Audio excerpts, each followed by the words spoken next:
Hello friends, welcome to Chinni's home. ఈరోజు వీడియోలో నేను మీషో నుంచి ఆర్డర్ చేసి తెప్పించిన లేసెస్ చూపిస్తానండి. క్వాలిటీ అయితే చాలా బాగుంది, మీతో షేర్ చేసుకోవాలనిపించింది, అందుకని వీడియో చేస్తున్నాను.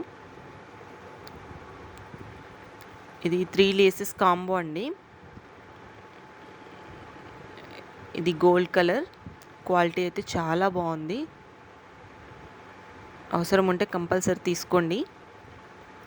ఒక్కొక్కటి 15 మీటర్స్ వచ్చిందండి. Gold colour and rose gold, ఇంకొకటి సిల్వర్ కలర్. క్వాలిటీ అయితే చాలా బాగుంది. 15 మీటర్స్ అయితే ఉందండి. నేను ఆల్రెడీ కొలిచాను కూడా. అండ్ ఎక్స్ట్రా కూడా నాకు ఒక 2 లేసెస్ శాంపిల్ కూడా పంపించారు. చాలా బాగుంది. Thanks for watching friends. Thank you.